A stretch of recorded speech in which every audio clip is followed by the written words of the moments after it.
What's up everybody, welcome to Money Management channel. My name is Andrei and today I'm gonna be doing an update on MMTLP and FINRA saga. I got the cash in the bag, stadium packed. Born a rock star in this life, gonna live it up. And for today's video, guys, I have several very important updates. First of all, I will show you an update from the non-litigation path to the resolution. And I have to admit that we have another letter that basically we have an executive summary.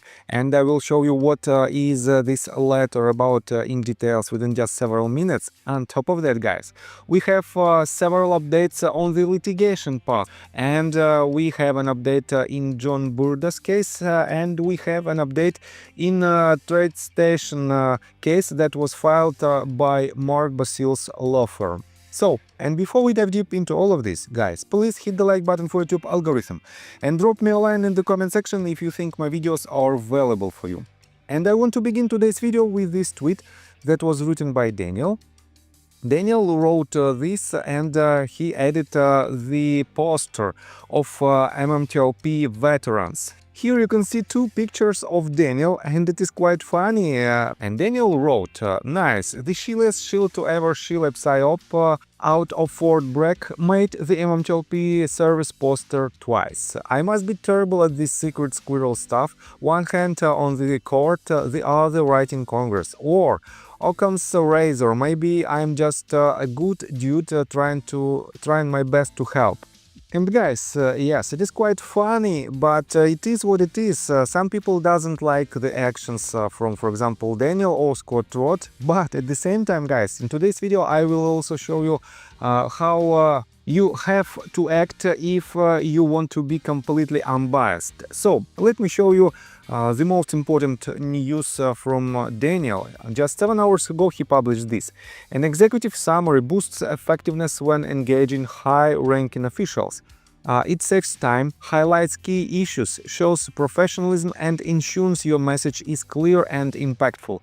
It's the gateway to deeper engagement and action. And guys, in my yesterday's video I showed you and I explained to you in details why it is very important to pursue both paths to the resolution. Because on the one hand, Daniel has a litigation and he has an ongoing litigation, and on the other hand, he is writing letters pursuing the non-litigation path to the resolution. And by these actions, guys, he is trying to save the time of the entire process, and basically he is trying to save our time, I mean MMTLP community members. And let me show you this letter in details. So, as you can see, it was written on January 24th, 2025, and the subject is Executive Summary for Open Letter addressing the December 9th of 2022 MMTLP trading halt, December 13, 2022 deletion and lack of comprehensive response to congressional inquiries from Representative Ralph Norman and Representative Pete Sessions, December 22nd, 2023 and June 5th, 2024 by SEC and FINRA. And guys, as you can see, this executive summary was addressed to a lot of head of different committees and to Congress members. And let me show you just some details. So, I want to quote you just a couple of paragraphs: request for information and request for action. So, number 4, request for information. The letter requests detailed information regarding the decisions and actions taken by FINRA, the SEC and the DTCC in relation to the December 9, 2022 U3 trading halt and subsequent deletion of the MMTLP ticker. Specifically, it seeks transparency on the rationale behind the halt, reconciliation of outstanding trades and synthetic shares, and efforts to address failures to deliver. It also requests access to trading data, such as blue sheets, internal communications and compliance documentation related to MMTLP and associated entities. Additionally, we would like to see any communications or information, redacted if necessary, that Representative Norman and Congress have pursued to obtain answers and resolutions. Providing this evidence would demonstrate that this matter is being taken seriously without requiring the submission of a FOIA request and the associated delays. And here is the request for action.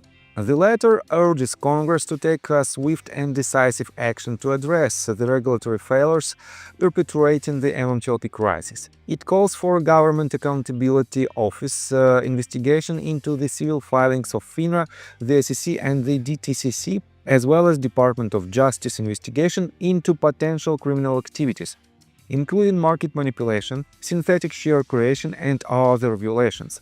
The letter also emphasizes the need for forensic audit of MMTLP activity, the release of detailed trading data and legislative reforms to strengthen oversight of self-regulatory organizations and improve protocols for extraordinary trading halts. Moreover, online activity on X must be investigated for evidence of influencers being paid by third parties to manipulate public narratives, intimidate individuals, or discourage participation in litigation and investigations.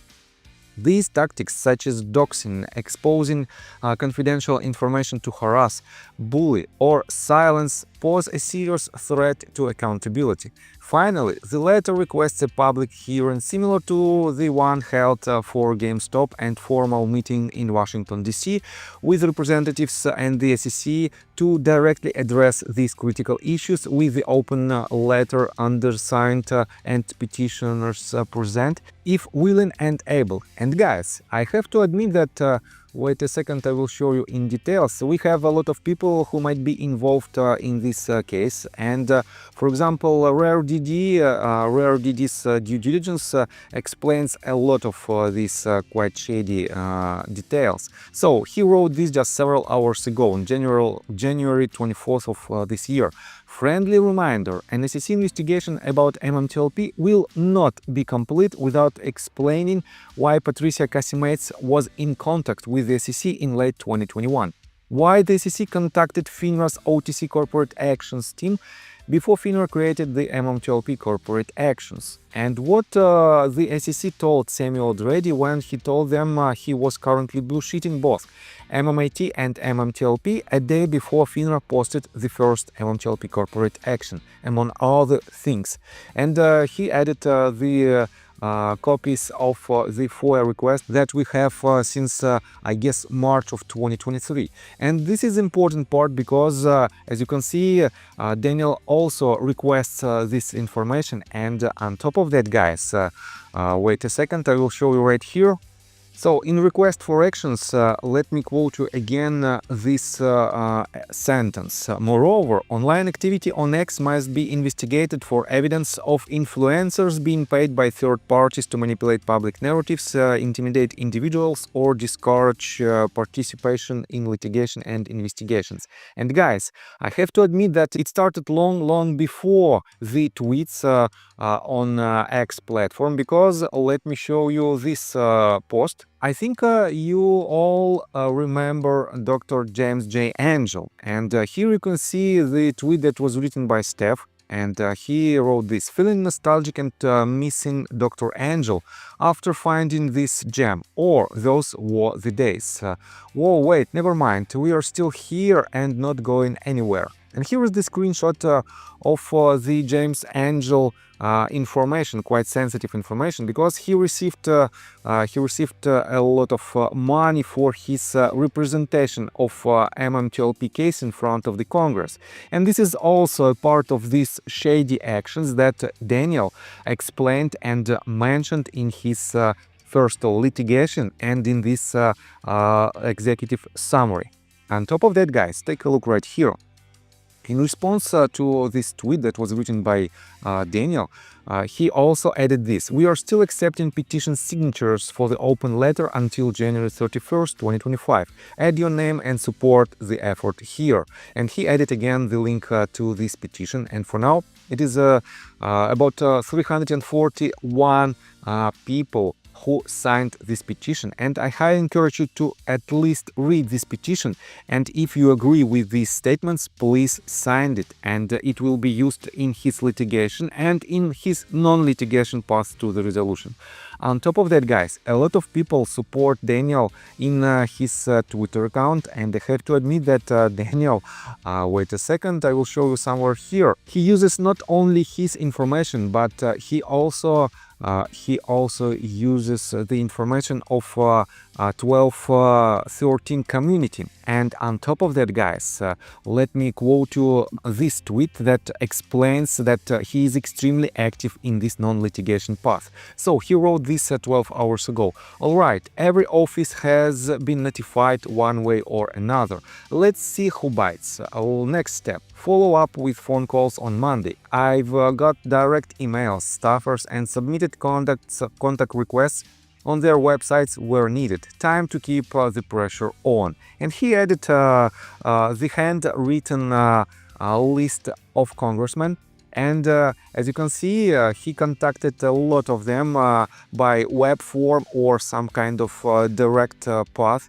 And this is another evidence that he's basically, I don't have and I don't see basically any type of actions that might be disliked by the community, because on the one hand he pursued the litigation path to the resolution, and on the other hand, guys, he is doing exactly the same that a non-litigation part of the community want to see.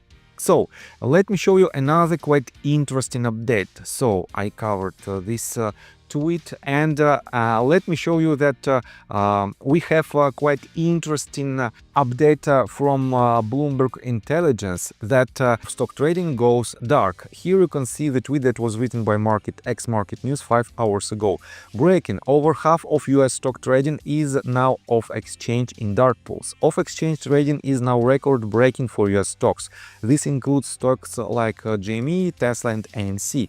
And I have to admit that it is for the first time ever when the volume of off-exchange trades is higher than the on-exchange trades. And it is another quite, well, shady actions that should be at least covered by the authorities, and we have to know why these actions, this activity switches from the real exchanges to the off-exchange volume.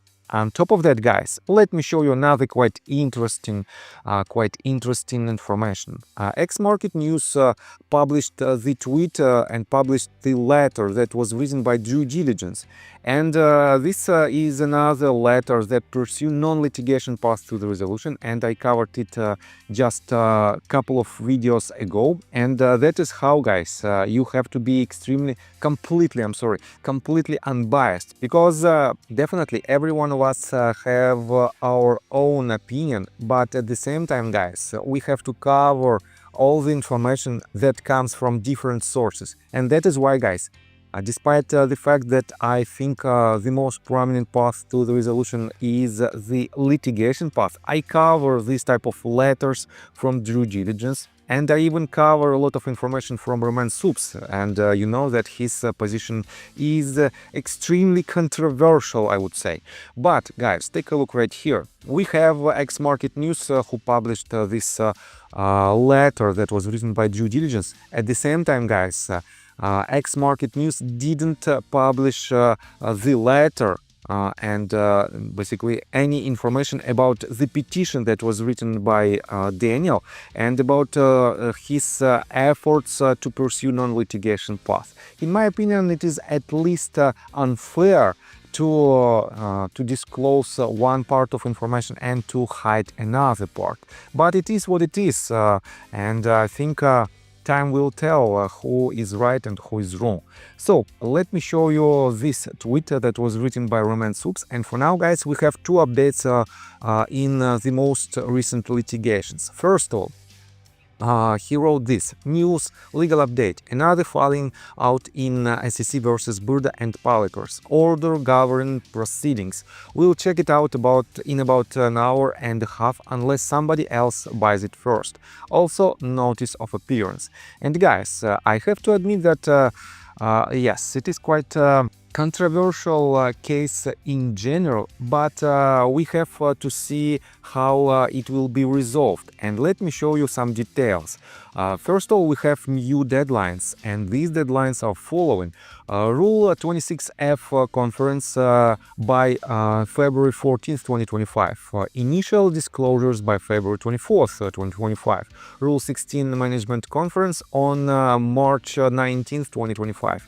And these are the deadlines right after which we might have major updates on this case, and we might know, and we will know, were George Palacros and John Burda guilty in all these allegations, or they are innocent. And this is, in my opinion, very important step in order to basically understand who were and who is on the side of MMTLP community, retail investors of MMTLP community, and who is on the other side. On top of that, guys, I want to show you another update. This time it is, wait a second, I will show you somewhere here. So here it is, new filing in Intercoastal versus TradeStation. As expected, TradeStation files response to motion to reopen and convert case to class action.